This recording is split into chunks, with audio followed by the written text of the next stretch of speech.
नमस्कार। फिजिक्स की online class में सभी छात्र छात्राओं का स्वागत है। देखिए पिछली क्लास में हम छोड़े थे कहाँ पर, जो है आपका पिछली क्लास में हम सदिश विश्लेषण पढ़ा चुके थे, पूरे टॉपिक क्लियर हो चुके थे, इसमें के न्यूमेरिकल भी क्लियर हो चुके थे। सदिश विश्लेषण टॉपिक पूरी तरह से क्लियर था। आप हम बार बार बोल रहे हैं सदिश विश्लेषण सही से पढ़िए, ध्यान से, बिल्कुल समझ रहे हैं ना। तो यहां से जो है क्योंकि सदिश विश्लेषण में कंपटीशन में भी क्वेश्चन आते हैं सदिश विश्लेषण से, मैथ जो लिए हैं उनके लिए तो बहुत महत्वपूर्ण है, बात समझ रहे हैं ना। और प्रक्षेप गति का हमने प्रक्षेप की 1 क्लास या 2 क्लास ली थी जिनमें जो है प्रक्षेप की परिभाषा क्लियर किए थे, बात समझ रहे हैं ना। पिछला वीडियो आप देखिएगा, पहले पिछला जो वीडियो हमने प्रक्षेप बताया है उसको देखिए पूरी तरह से, प्रक्षेप पूरी तरह से क्लियर कीजिए। प्रक्षेप के जो 2 वीडियो हैं, समझ रहे हैं ना, उसमें जो है प्लेलिस्ट में जाइएगा, 11वीं की प्लेलिस्ट बनी हुई फिजिक्स की, उसमें जाइएगा तो लास्ट में 2 वीडियो प्रक्षेप के मिलेंगे, उनको देखिएगा तब जाके वीडियो आप देखिएगा। सभी लोगों से बात कर रहे हैं, बात समझ रहे हैं ना।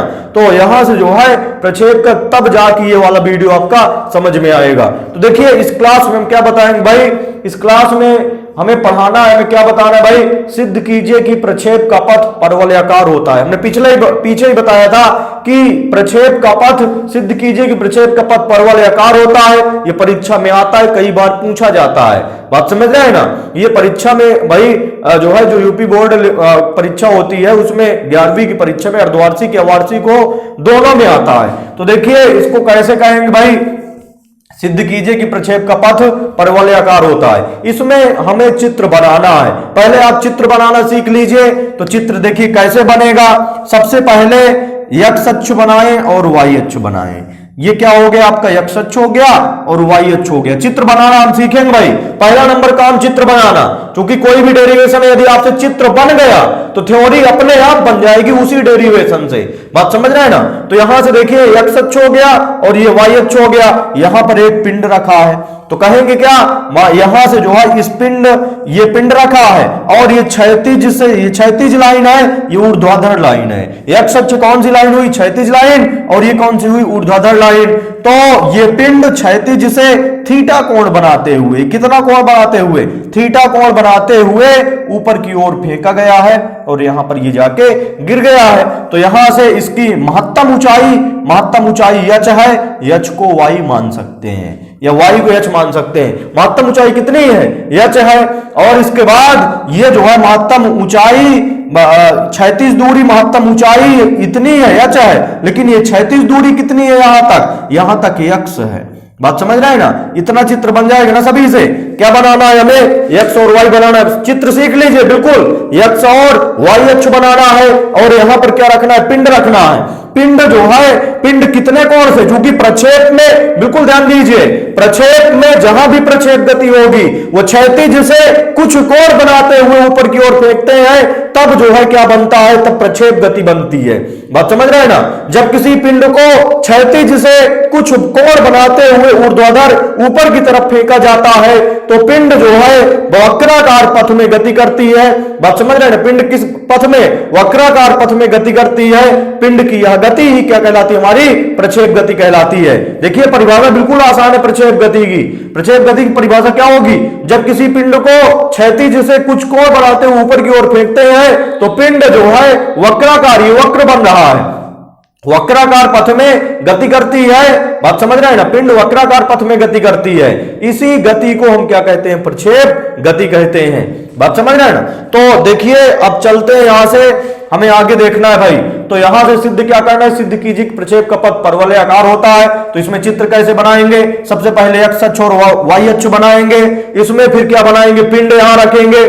पिंड को जो है क्षैतिज से कितना कोण बनाते हुए, क्षैतिज से थीटा कोण बनाते हुए फेंकना है।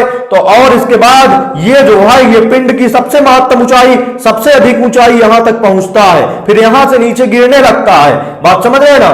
तो इसकी ऊंचाई कितनी है, h है, h बराबर क्या मान लिया, y मान लिया। और इस बिंदु तक क्षैतिज दूरी कितनी होगी, x होगी। और ये कितने वेग से ऊपर की ओर फेंका जा रहा है, u वेग से। और हमने बताया था, घटक बताए थे इसी चैप्टर में। और किसी भी सदिश राशि के वेग एक सदिश राशि होती है, किसी भी सदिश का यदि कोई सदिश क्षैतिज से कोई कोण बनाते हुए है, बात समझ रहे हैं ना, तो उसके दो घटक होते हैं, क्षैतिज घटक और ऊर्ध्वाधर घटक। क्षैतिज घटक सदैव सदिश जो है, जो कोण के साथ जुड़ी हुई लाइन होगी, ये देखिए ये जो है ये सदिश है और ये कोण बन रहा है, तो कोण के साथ ये जुड़ी हुई लाइन है और ये कोण के साथ जुड़ी हुई लाइन नहीं है। तो जो कोण के साथ जुड़ी हुई लाइन होती है वो सदैव क्षैतिज घटक होता है और वो सदैव काश में वियोजित होती है। तो U का क्षैतिज घटक यू यक्स हुआ, यक्स वाला घटक है, क्षैतिज घटक है। और U का ऊर्ध्वाधर घटक कौन सा हुआ? यू आई हुआ। देखते जाइएगा भाई, U का क्षैतिज घटक यू यक्स, U का ऊर्ध्वाधर घटक यू आई, और क्षैतिज सदैव किसमें वियोजित होता है? काश में। तो यू यक्स बराबर क्या हो जाएगा? यू काश थीटा। और ऊर्ध्वाधर सदैव किसमें वियोजित होता है? साइन में। तो क्या हो जाएगा? यू साइन थीटा हो गया। ये बात क्लियर है ना सभी को? तो इतना चित्र बनेगा, बात समझ रहे हैं ना। और हमें डेरिवेशन में सिद्ध क्या करना है? सिद्ध कीजिए कि प्रक्षेप का पथ परवलयाकार होता है। तो देखिए प्रक्षेप का पथ, प्रक्षेप पथ कौन सा है? प्रक्षेप पथ ये है, ये आपका पथ कौन सा दिख रहा है? प्रक्षेप पथ। ये कौन सा आकार होगा? परवलय के आकार का होगा। और परवलयाकार हमें सिद्ध करना है। सिद्ध कीजिए कि प्रक्षेप का पथ क्या होगा? परवलयाकार होता है। तो परवलय सिद्ध करना है इसको, और परवलय सिद्ध करना है तो सोच देखिएगा भाई, जो लोग मैथ लिए हैं 11 में मैथ में एक चैप्टर आता है शंकु परिच्छेद के 3 चैप्टर मिलते हैं, परवलय, अति परवलय, दीर्घवृत्त, समझ रहे हैं ना। तो परवलय के 4 इक्वेशन बनते हैं, समझिएगा थोड़ा सा। जो फिजिक्स लिए हैं, केवल जो बायो लिए हैं, बात समझ रहे हैं ना, जीव विज्ञान जो लिए हैं, वो केवल यहां समझ लीजिए कि परवलय हमें सिद्ध करना है। ये जो प्रक्षेप का पथ है इसको क्या सिद्ध करना है? परवलय सिद्ध करना है। तो परवलय के 4 इक्वेशन बनते हैं, 4 प्रकार के परवलय बनते हैं। देखिएगा, ये एक्स अक्ष की धन दिशा का परवलय है। ये देखिए, ये एक्स अक्ष हो गया, ये वाई अक्ष हो गया। एक्स अक्ष की धन दिशा है कि नहीं है? ये एक्स अक्ष की धन दिशा का परवलय है। ये एक्स अक्ष की ऋण दिशा का परवलय है। वाई अक्ष में यदि बनने लगे, वाई अक्ष में भी बनेगा। ये वाई अक्ष की धन दिशा का परवलय है और ये वाई अक्ष की ऋण दिशा का परवलय है।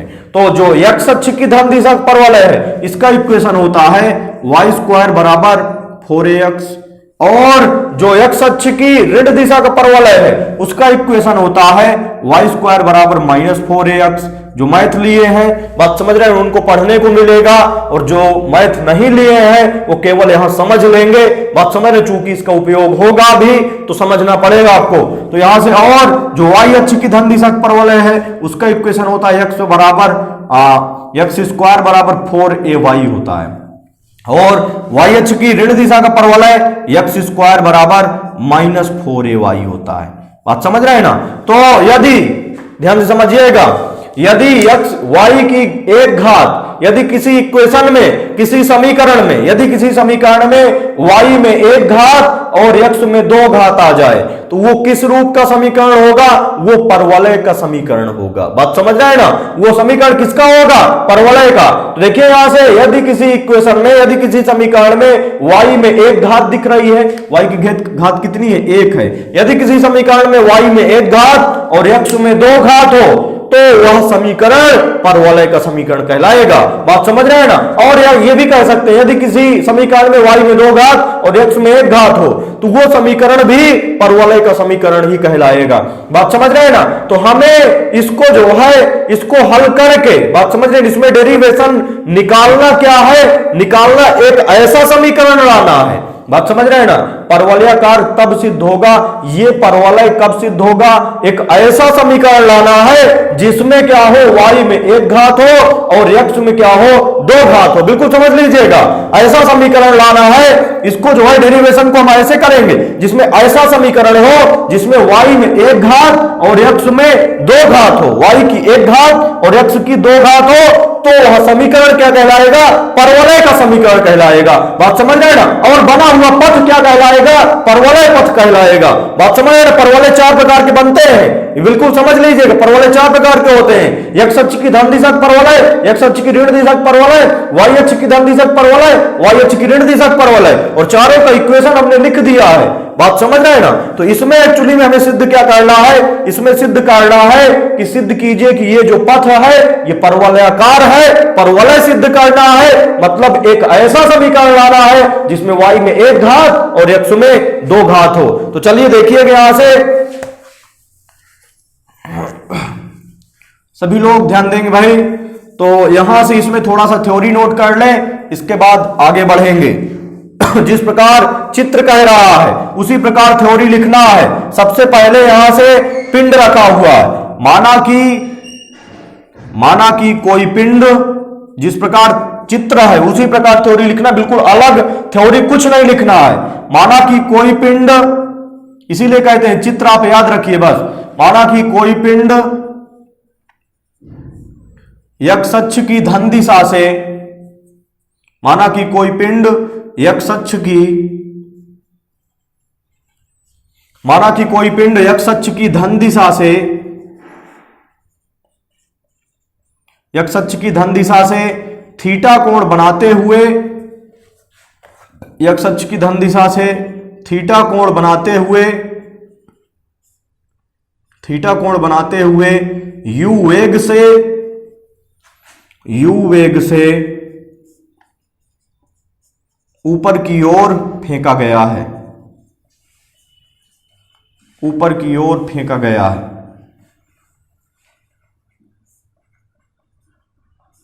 ऊपर की ओर फेंका गया है।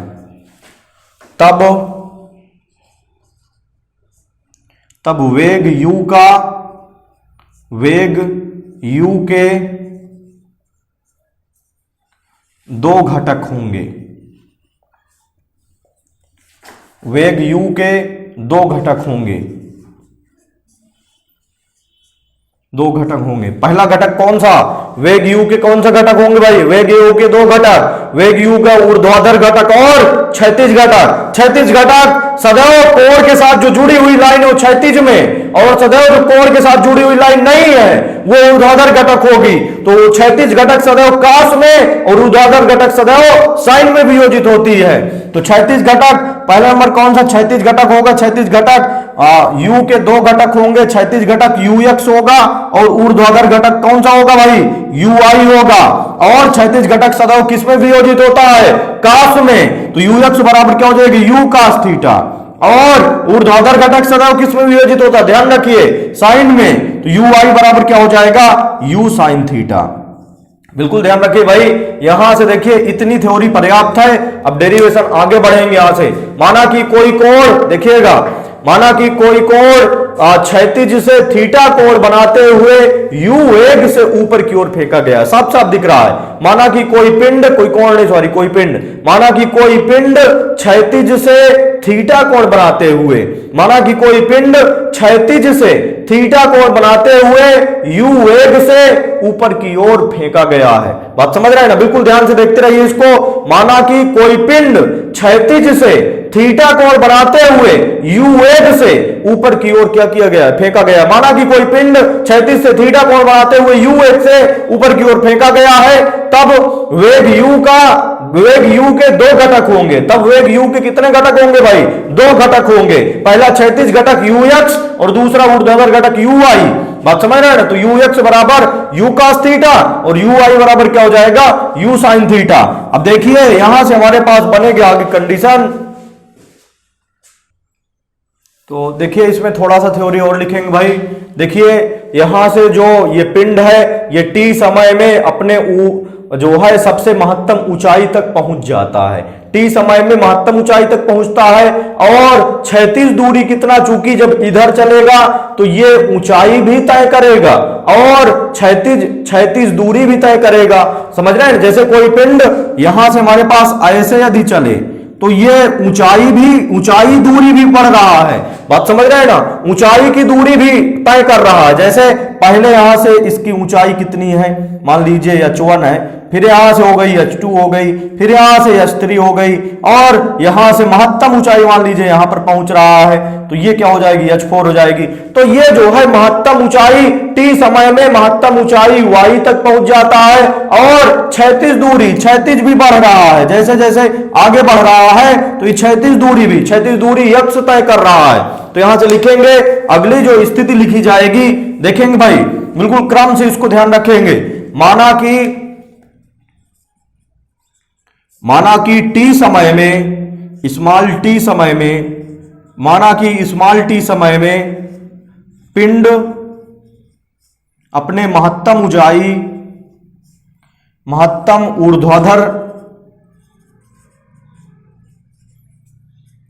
ऊर्ध्वाधर ऊंचाई y तथा क्षैतिज दूरी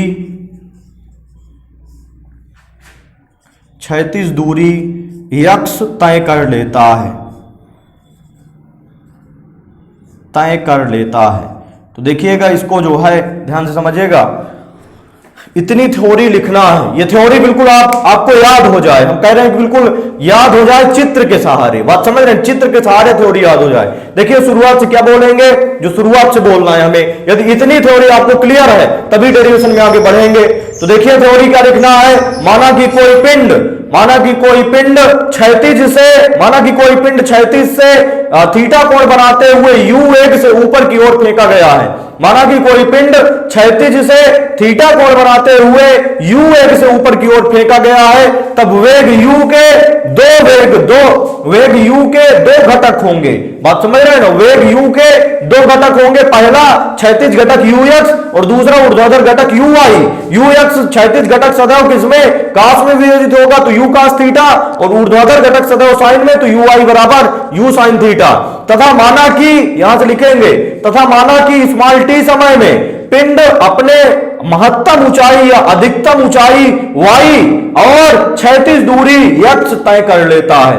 बात समझ रहे हैं ना, माना कि पिंड टी समय में पिंड ऊर्ध्वाधर ऊंचाई y, यहां से माना कि पिंड टी समय में माना कि टी समय में पिंड ऊर्ध्वाधर ऊंचाई y और क्षैतिज दूरी x तय कर लेता है। तब क्षैतिज गति के लिए, बात समझ रहे हैं, चूंकि इसमें क्षैतिज गति भी हो रही है, ऊर्ध्वाधर गति भी हो रही है। जब पिंड केवल ऐसे ऊपर की ओर उठता है तो इसमें कौन सी गति होती है, इसमें ऊर्ध्वाधर गति। और जब पिंड ऐसे चलता है तो इसमें कौन सी गति है, क्षैतिज गति है। जब पिंड ऐसे चलने लगे, बात समझ रहे हैं ना, जब पिंड ऐसे चलने लगे तो इसमें क्षैतिज गति भी है और ऊर्ध्वाधर गति, ऊपर की ओर भी बढ़ रहा है, आगे भी बढ़ रहा है। तो यहां से पहले कौन सी गति ली जाएगी, क्षैतिज गति की बात करेंगे। तो यहां से थ्योरी लिख पाएंगे ना, एक बार हम फिर से रिपीट कर रहे हैं। माना कि कोई पिंड क्षैतिज से थीटा कोण बनाते हुए u वेग से ऊपर की ओर फेंका गया है, बात समझ रहे हैं ना, तथा पिंड के वेग u के दो घटक होंगे, ux और uy, अर्थात ux बराबर u cos थीटा, uy बराबर u sin थीटा। तथा माना कि टी समय में पिंड अपने महत्तम ऊंचाई, तथा माना कि टी समय में पिंड महत्तम ऊंचाई y और क्षैतिज दूरी x तय कर लेता है। माना कि टी समय में पिंड महत्तम ऊंचाई y और क्षैतिज दूरी x तय कर लेता है। अतः देखिएगा भाई,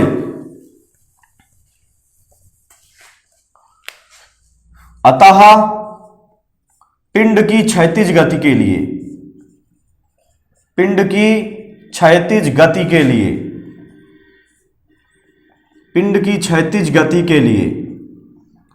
तो क्षैतिज गति के लिए लगा दीजिए फार्मूला। देखिए x दूरी है, क्षैतिज दूरी, तो क्षैतिज दूरी बराबर होगा,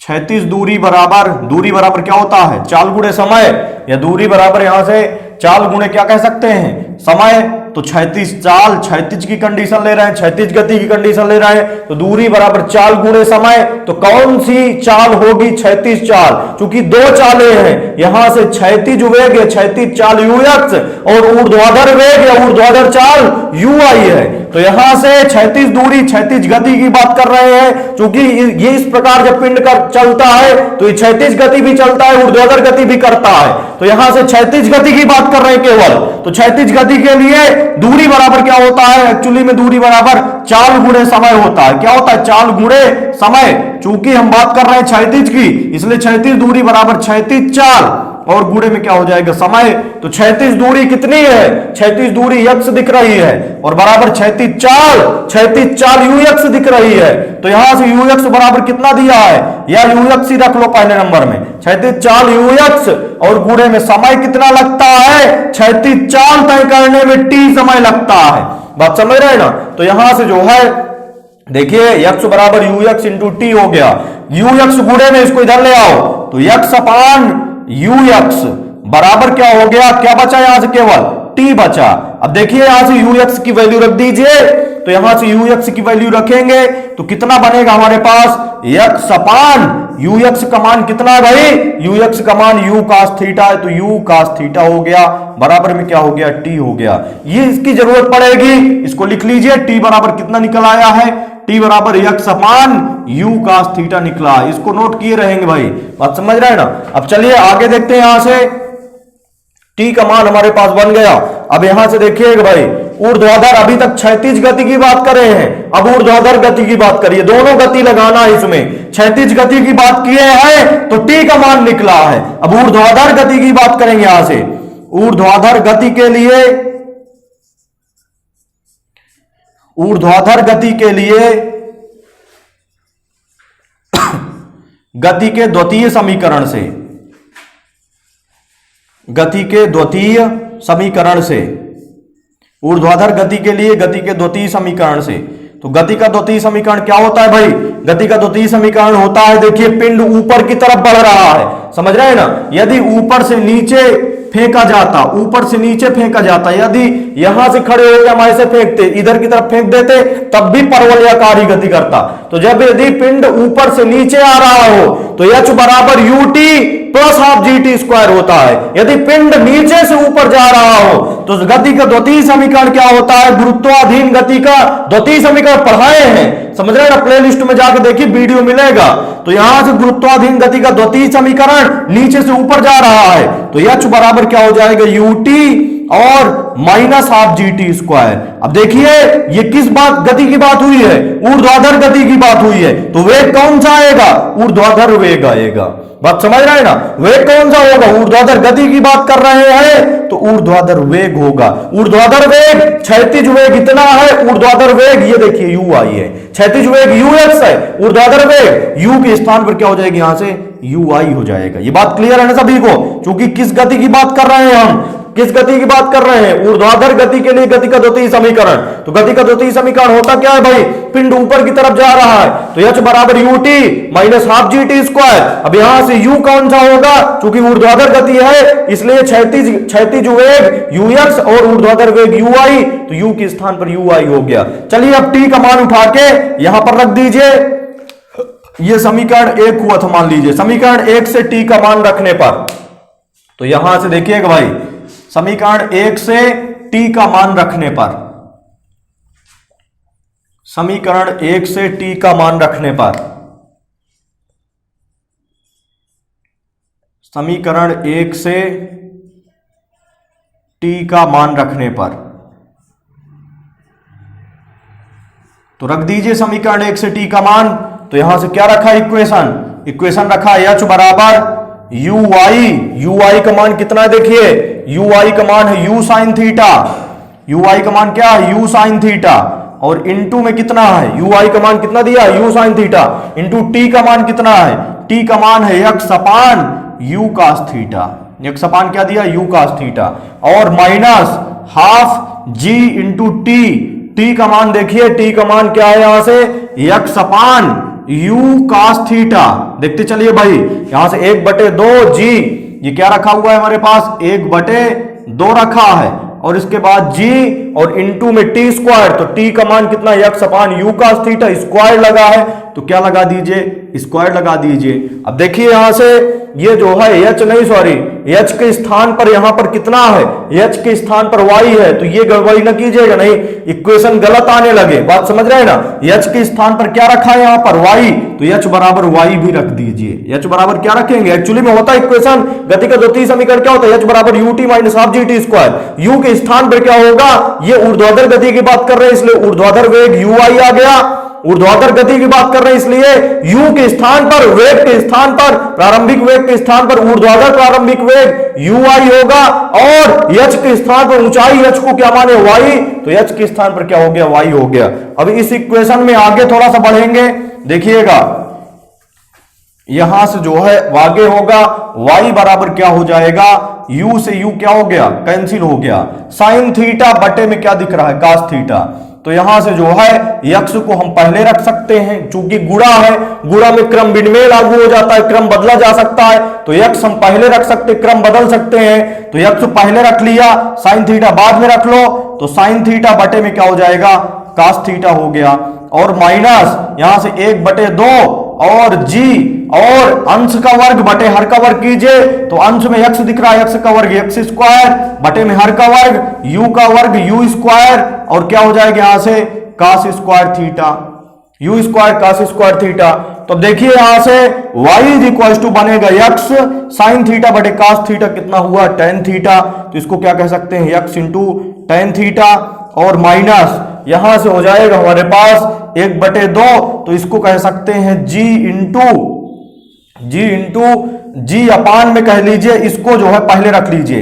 देखिए g दिख रहा है अंश में, तो अंश में हमने g रख लिया, बटे में कितना, हर में कितना दिख रहा है, हर में दिख रहा है 2u square cos square theta. देखिए भाई, अरे ध्यान से सभी लोग इधर देखिएगा, यहां से क्या दिख रहा है हमारे पास, g अंश में दिख रहा है, रख लिया, हर में कितना दिख रहा है 2u square cos square theta, अंश में कितना बचा, अंश में हमारे पास बचा देखिए x स्क्वायर, तो x स्क्वायर रख लिया।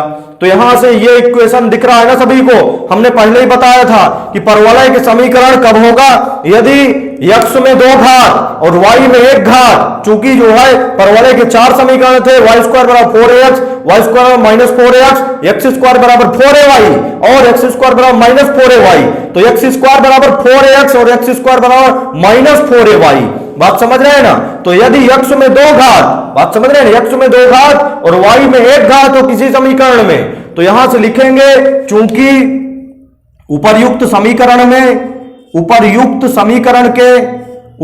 समीकरण में x की 2 घात तथा y की 1 घात है, तथा y की 1 घात है, x की 2 घात तथा y की 1 घात है, इसलिए उपर्युक्त समीकरण एक परवलय का समीकरण होगा, एक परवलय का समीकरण होगा, अतः प्रक्षेप का पथ परवलयाकार होगा, प्रक्षेप का पथ परवलयाकार होगा।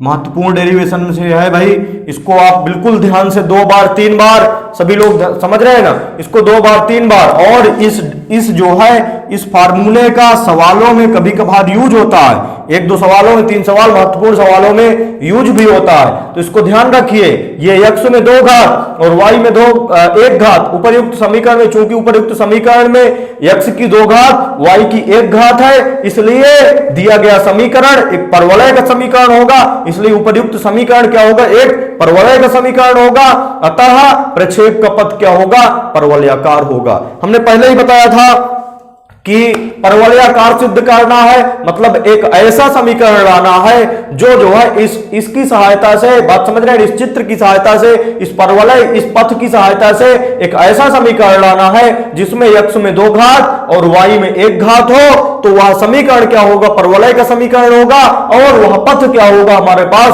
परवलयाकार पथ हो जाएगा। तो यह डेरिवेशन भाई महत्वपूर्ण डेरिवेशन में से है। अगर आपको बढ़िया समझ में आ गया है तो नीचे जो है जरूर कमेंट में लिखेंगे, बात समझ रहे, चूंकि बहुत दिन बाद क्लास शुरू किए हैं, तो आप थोड़ा सा, आप लोग भी, यदि हम अच्छे से पढ़ा रहे हैं, बात समझ रहे, पूरी कोशिश कर रहे हैं, तो आप लोगों की भी जिम्मेदारी बनती है कि थोड़ा सा जो है नीचे कमेंट करके लिखें, बताएं कि हाँ कितना समझ में आया है।